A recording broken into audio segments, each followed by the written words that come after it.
What's going on, beautiful people? Today we're doing a really cool setup for some cherry shrimp that I've acquired that I didn't even know I had. So I haven't acquired them because I already had them, but yeah, I found them, put it that way. What are you talking about, MD? How do you just find like shrimp you didn't know you had? The key is this tank here. Well, actually, this tank as well, but also this tank. Let me explain. So recently I set up this tank for my wiggle bums, also known as Ranchu goldfish, and I was keen to put in the pearlweed that you see, the green plant, because it grows so fast, it carpets, it looks amazing, and why wouldn't you want that? Now the tank that I harvested it from was this one here, which was growing right up to the top, and all I could see in there was the fish just swimming around the top, and my betta fish that used to like sort of go down and hide in it. But now we can see everything, and since I've trimmed it all back, I noticed there are absolutely tons of cherry shrimp dotted throughout it. Babies, really tiny babies, and only a few adults, because I only put a few adults in there. I thought they'd been eaten off by this boy up here, but no, that wasn't the case. They've been breeding. So what I'm going to do is remove all the fish and the pearlweed, and then I should just be left with all the shrimp at the bottom. I can take them out and do a nice little setup for them. One of the reasons I think it did so well is because the substrate system in this tank. So I'm going to take some of that out and reuse it. Yes, this black stuff you can see here that the Amano shrimp's pecking at. It's like crushed lava rock, and it just seems to work so well. Some of the pearlweed's just been uprooted from it, but look, perfectly healthy roots and everything. Because it's crushed lava rock, it's got a high cationic ion exchange, I think that's what it's called. Basically, its ability to pull like nutrients out of the water and store them. And it explains why this tank took so long for the plants to start growing, is because initially there wasn't any waste in the tank because it was new fish, new setup. But once the poops got down there, this whole thing grew so fast. So yeah, I now need to get all of the fish out and put them in a temporary tank. Don't worry, I've got loads of spare tanks dotted around, and they can stay in there just whilst we sort out all of this pearlweed. No way am I going to be able to catch all these in one go, am I? I think I am. Oh, result. There might be some hiding. Oh yeah, there's one. Nope, got him. And now I've got to take out all of this pearlweed. I'll keep a couple little sections to replant, but most of it's got to go.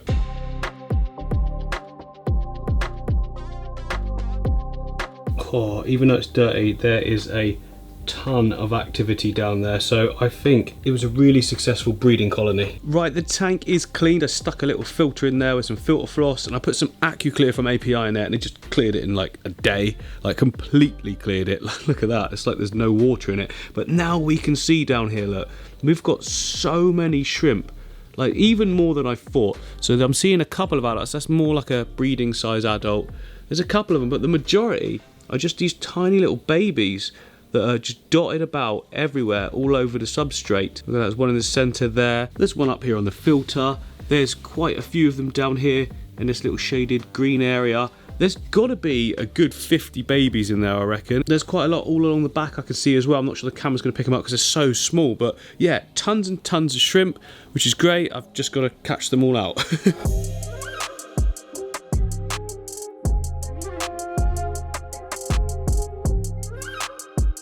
So it turns out I massively overestimated the amount of shrimp we've got. We've got more like 20, not 50. There you go, look, top down view.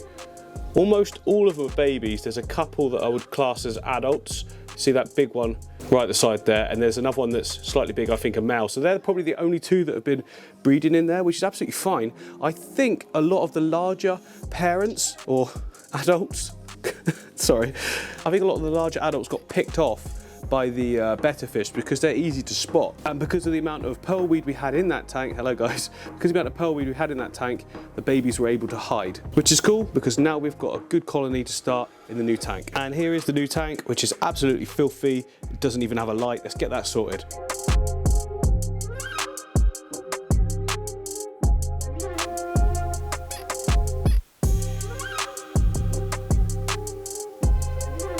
So here we have the clean-ish tank and also the light fitted. This is just a really cheap clip on the back light. I'll leave a link to it in Amazon. They're actually really good, quite powerful for such a small little tank as well. Now this isn't actually the light that is going to be on the tank. I'm just using it for the demo. The tank is actually going to sit in this space here with all of my other shrimp tank. Actually, that one's not a shrimp tank. This one is a tank for my little ruby tetras. There is a couple of shrimp in there as well, but there's tons of shrimp in that tank. I've got some really, oh, guys? Oh, there's one at the top. I've got some really nice Caridina shrimp in here, which are all doing well. I've not lost any, but I've not had any babies yet either. Now, it could be because it's winter, water temperatures dropping low, I don't know. But yeah, there's another one at the back there. When I got them, oh, there's two at the back. When I got those guys, they weren't adults. And I think they're only just reaching adult size now. So hopefully, fingers crossed, I'll get some babies out of them soon. And this one is just an absolutely gorgeous tank. And there's a nice big cherry there. I might pinch that one and put him in with the new tank. But this is a low tech scape. There's nothing but this tiny little filter, which is barely running. It's done so well though. Oh, there's another cherry down there, look, little baby one. Cool. So yeah, like any tank, we need a substrate system, and going in next is going to be a little nutrient layer. I don't need a lot, it's only a tiny little tank, remember. So a little bit of gravel, I'm going to use crushed lava rock, and a little bit of aquatic pond soil. Actually, before the nutrients, I just want to build up this back corner a little bit. Just recycling some old gravel and sand, because it doesn't matter what it looks like at this point. And that's going to go there. That's going to create like a ledge for me to be able to put some rocks on. I want rocks coming from this side all the way over. I think it'll look really cool. Actually, the other side will look better. Yeah, in that situation. Where it's going to be sitted on the shelf, it actually work better that way. Always got to think about stuff like that. Not to worry, an easy fix. Good job I realised now. So on top of that, we can put a crushed lava rock and a little bit of aquatic compost. I've realised that in previous times, I've put too much aquatic compost on, so now I'm going to be a little bit more careful with it.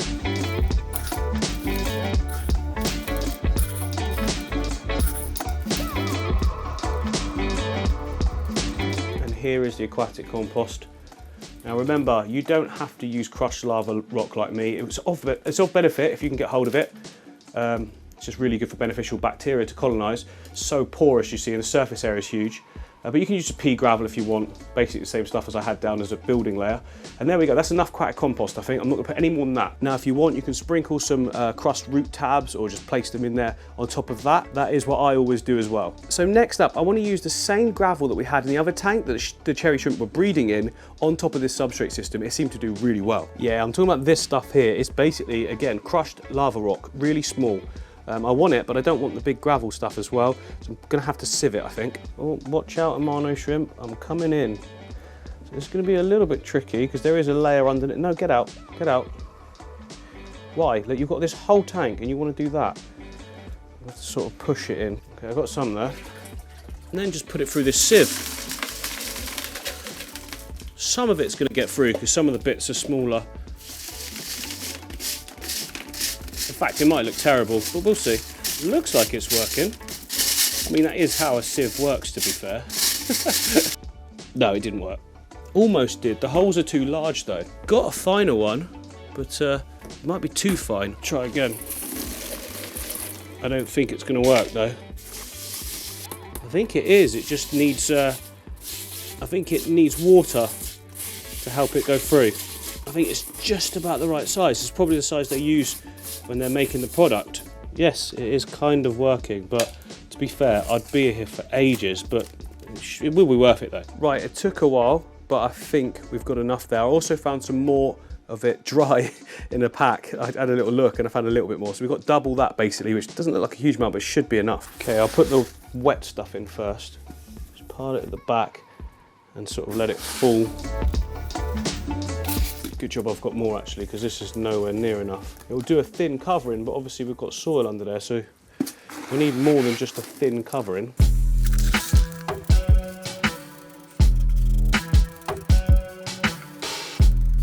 Okay, that's wicked. Look, you can see the angle there and there, to be fair. Probably come up a little bit higher in a minute with the dry gravel on top, but I just want to get my stone in now because I'm coming in from that angle. I'm going to use dragonstone because it works really well with shrimp, I've found, with the cherry shrimp at least, because of the mineral content. It just keeps a really good amount in the water, and the breeding, molting, everything perfect. So I managed to find some great little sort of spiky pieces, and that's the exact look I want to go for. So let's get them in. Now it's going to be a little bit of trial and error with this because it will try and fall over to start with. So I'm going to use the rocks to pin it in a certain sort of way.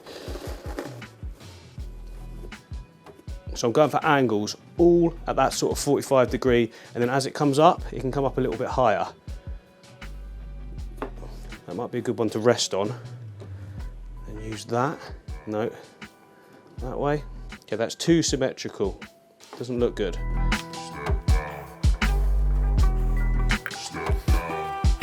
Now this is just the sort of thing that you want to sit and play around with until you get it how you like it. Don't worry too much. I mean, if it's a shrimp breeding tank, it doesn't have to be perfect, does it? That's not working though. That big one in the foreground is just blocking off everything. It could work if it was tapering, big, small, something like that, but it's very blocky.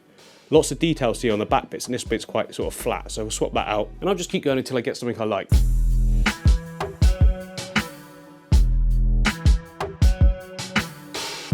Oh, I managed to get a ton of gravel all on the rocks here. Brush this off as best I can. It'll come off easy when the water's in there, but make it look a bit presentable for now. Oh, I've just noticed this piece here is right on the glass. Get that back, otherwise we won't be able to clean it. Got it. So we've got some really good angles there, and if we come around, you can see I've put a load more of the gravel there. That's because I'm going to use that as my little planting area for some Hydrocockle Japan, a big sort of ball of it on the top there that eventually sort of taper its way down and cascade over the rocks. That looks so good, but it also keeps everything nice and simple as well, so we can see the shrimp. Yeah, here we go, look, this is what I'm talking about, a massive bundle of it right in the back there. Just going to take the rock wool of it. This is from Tropica, this particular plant. Very good condition. It's been growing in my little storage tank for quite a while actually. Now I'm going to use my fingers to get it into the hole, because I just feel like I'm going to be able to push it down a little bit deeper and lock it in. There we go. Okay, that is locked in. I can trail little bits, look. And you could just sort of train it the way you want it to grow. But it's so simple, look. Now the tank doesn't need a lot more, but I've got this Liliopsis brasiliensis here, which I think will do really nice in this back section and eventually come down into the foreground as well, which looks so good. I'm tempted to add a little bit more Hydrocockle Japan for just some detail areas, but I'm not sure yet. Let me see how this looks first. Just dividing it up into little planting sections.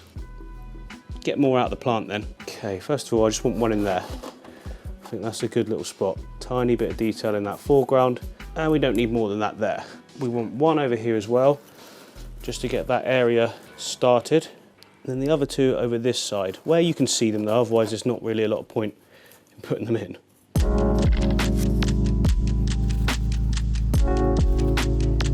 Now, people don't usually like placing different styles or types of rocks together, but I do. So some little pebbles down the bottom here with some different colorations on them, and I think that'll just add some extra little color, like detail color points, and just little bits for the eyes to focus on. I think a bit more variety, you know? Rather than using the plants, you can use the hardscape. Oh, I love that. I think it looks great. Maybe something there, like a tiny little bit of moss coming out of that section, trailing over. We'll give that a go. Oh no, I got it. Some little Belixa japonica pushed into that section, and eventually that will go actually huge in there, and it'll take over that whole flat spot. That looks so good. Get it down a bit more into the gravel so it's actually got some roots going into that nutrient layer. That should go perfect there. And now we can fill it up with water, slowly, nice and slowly. Okay, I've got my little spout. This is attached to the tap, which is at the right temperature. It might try and spit for a second. I've got to be very careful. Once we get a good little layer in there, I can speed it right up, but really slowly to begin with. Right, here we go, full force. Let's fill it up. I haven't actually leak tested this tank and it's been sat empty for a long time, so hopefully we're good. Right, I think we're looking really good actually. It's a bit misty obviously because that Dragonstone, most of it I didn't wash, to be honest, because I'm lazy. I'm just gonna stick in a little filter with it, just temporarily to clear it. It's this little Nano one here, and I'll put in some API AquaClear. This will just get that water clear in like an hour, if that. Make sure if you do this, your filter's got a fine filter floss. You can see the white in there, see? And that'll pick up all the debris that's floating in the water column then.